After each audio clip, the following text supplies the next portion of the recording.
എല്ലാ കൂട്ടുകാർക്കും കുട്ടനാടൻ വിശേഷങ്ങൾ എന്ന പേജിലേക്ക് വീണ്ടും സ്വാഗതം.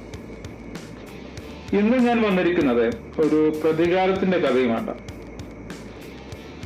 1986 കൈനഗരിയിൽ നിന്നുള്ള ഒരു ക്ലബ്ബ് അന്നത്തെ സൂപ്പർ സ്റ്റാർ ചുണ്ടനായ കാരിച്ചാലിൽ നെഹ്റു ട്രോഫിയിലെത്തി കപ്പെടുക്കുന്നു.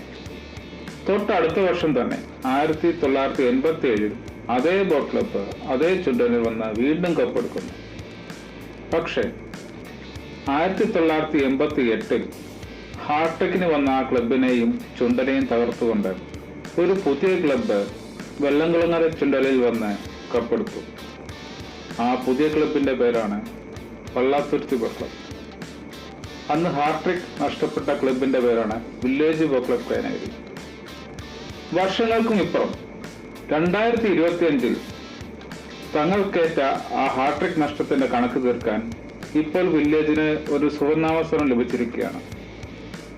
അതിനുവേണ്ടി അവർ തുഴയുന്നത് ന്യൂ ജനറേഷൻ സൂപ്പർ സ്റ്റാർ വീരവരം ചുണ്ടനിലാണ്.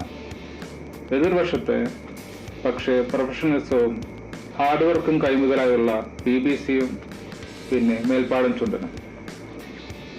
കണ്ടറിയാം കോശി എന്താ സംഭവിക്കുകയെന്ന്.